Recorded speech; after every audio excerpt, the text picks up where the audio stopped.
माता जी ने पूछा कि एक बात बताओ, जब मानव जीवन मिल जाता है तो बड़ा सुख से रहता होगा जीव, उसका जन्म कैसे होता है? तब कहते हैं, बड़ा ध्यान से सुनिएगा, कथा है, जन्म की कथा है। हम लोगों ने इतना कष्ट पीड़ा सह के आया, ये सब बता रहे हैं। तृतीय स्कंद की चर्चा। भगवान कबीर कहते हैं कि माँ, जब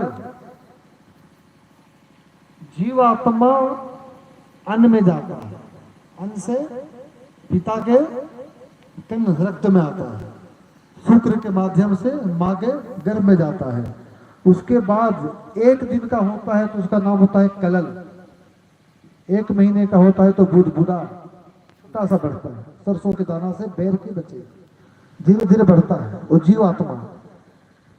कुछ लोग कहते हैं ना कि नहीं 5 महीना में प्राण आता है, ऐसा नहीं, भागवत में साफ लिखा है, जीवात्मा प्रवेश किया और प्राण उसमें आत्मा है, तभी तो बढ़ रहा है।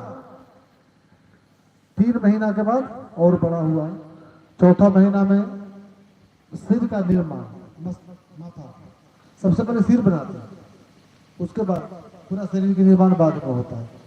5वां 6ठा महीना जब होता है ना, तो उस जीवात्मा के ऊपर स्किन नहीं होता, ये चमड़े नहीं होते हैं, एक रक्त का लोखड़ा होता है, बस मांस का पिंड जैसा उल्टा लटका हुआ गर्भ में, छोटी सी जगह। हम लोग सब झेल के आए हैं, हमारी आपकी कथा कह रहे हैं कपिल भगवान, वो कह रहे उल्टा लटका रहता है। उस समय माँ कुछ नमक मिर्ची खाती है तो बच्चे को जाकर सीधा चूहता है, वो चिखता है, चिल्लाता है कि बचाओ बचाओ, पर दुनिया उसकी आवाज नहीं सुनती। कितने लोग इस पीड़ा को सहन नहीं कर पाते, छोटे छोटे जीवाणु उसे काटते रहते, नोचते रहते हैं, और उस बालक को जन्म जन्मांतर की बात याद आ जाता है, उस जन्म में मैंने ऐसा किया, उस जन्म में मैंने ऐसा किया, उसके बाद मैंने ऐसा किया, वो सोचता रहता है, सोचता है क्या करे, बहुत दुखी, बहुत कष्ट में। उसी समय माँ अगर नमक मिर्ची खाती है तो बच्चे को चिखता चुभता है। अब कुछ लोग सहन नहीं कर पाते, मर जाते हैं गर्भ। माँ का मलमूत्र पीना पड़ता है, जिसको डॉक्टर शब्द भाषा में कहते हैं डर्टी वाटर चला, नहीं वही है माँ का मलमूत्र। बहुत गंदगी में रहना पड़ता है उसको, धीरे धीरे ज्ञान और बढ़ता है। 8वां महीना होती है, बहुत चिखता है, कहता है प्रभु मुझे इस नरक से निकालो। तो भगवान कहते हैं कि सुन, मैं तुझे इस नरक से निकाल दूंगा, तो बदले में क्या दोगे? जीवात्मा कहता है कि प्रभु आप तो परमात्मा हो, मैं भला क्या दे सकता हूँ? बोला मुझसे वचन दो कि मैं तुझे धराधाम पर भेजूंगा तो ऐसा कोई कर्म नहीं करोगे कि दोबारा तुझे किसी और माँ की योनि में जाना पड़े। बोले कि प्रॉमिस बाबा, बिल्कुल, मैं भजन की ढेर लगा दूंगा। हाथ बंद करके संकल्प करता है, मुट्ठी बंद करके, प्रभु मैं भजन का ढेर लगा दूंगा, 1 सेकंड भी आपको भूलूंगा नहीं, क्योंकि मुझे पीड़ा। फिर सोचता है कि प्रभु मैं जाऊंगा तो आपकी माया की जैसे ही हवा लगेगी, मैं सारे बातें भूल जाऊंगा कि मैंने आपसे ऐसा वादा किया करके। हम सब ने वादा किया, सारे भूल गए। तो प्रभु आप ही कृपा कीजिए, मुझे एक प्रॉमिस कीजिए कि आप हमें किसी न किसी के माध्यम से हमें स्मरण करवा देंगे कि मैंने आपसे ऐसी बात किया था। बोले ठीक है, अब बताइए। भगवान ने पूरी सीधी सीधी बात कहा जा रहा है कि भगवान का भजन करने से कल्याण होगा, पूरी सीधी सीधी बात कहा जा रहा है कि भगवान का भजन करने से कल्याण होगा, दूसरा कोई रास्ता नहीं है, शॉर्टकट बता रहे हैं। मैं क्या बोल रहा था अभी? मैं अभी कहां पे था, प्रसंग क्या चल रहा था? माँ के घर में हमने प्रॉमिस दिया भगवान से, फिर प्रसव का वेग आता है और बालक जन्म ले लेता है, और जैसे ही आता संसार में उस भगवान को नहीं देखता, रोने लगता है, जोर जोर से रोता है। माता पिता बड़े प्रसन्न होते हैं, अरे बच्चा हुआ, बच्चा। वो बेचारा अनंत जन्म का भटका हुआ जीवात्मा आया है आपके घर में।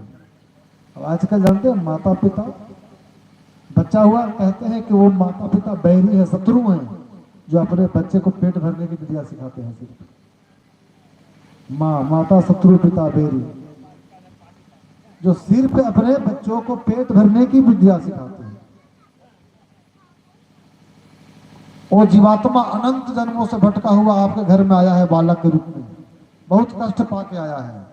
आप उनके माता पिता हैं, हमारा आपका कर्तव्य बनता है कि जितना कष्ट पाकर आया है आगे कष्ट ना पाए, मदालसा जो महाराज की हुई ना, उसके 4 बच्चे थे। उसने संकल्प किया कि मेरे 4 बेटे एक भी अगला योनि में नहीं जाएगा। इतना भजन किया, भगवान से मिला लिया। यहाँ तो बस उधर भरने की विद्या सिखाया जाता है कि किसी तरह पेट भर लो, चाहे छल कपट से भरना पड़े, भर लो। ये शिक्षा दे रहे हैं माता पिता आज का समय। अगर कोई बच्चा बेईमानी चालाकी कर ले ना, तो माता पिता नहीं डांटते, वो प्रसन्न होते हैं कि बड़ा होशियार है। देखिए, आया छोटा बच्चा, धीरे धीरे बढ़ने लगा, अब स्कूल जाने लगा, वहाँ A for Apple, B for ball सिखाने लगे। धीरे धीरे भगवान की माया, संसार आने लगा, संसार आंखों द्वारा, कानों द्वारा। धीरे धीरे मुट्ठी छूटने लगा, खुलने लगा हाथ, संकल्प भूल गया भगवान को। अब बताइए, आप कुआं में गिर गए हो तो मैं निकाल दूं, और फिर पूछो तो बार बार कौन निकालेगा? भगवान ने कहा था कि मैं निकाल दूंगा, दोबारा ऐसा कर्म मत करना कि दोबारा किसी जोनी में जाना पड़ेगा।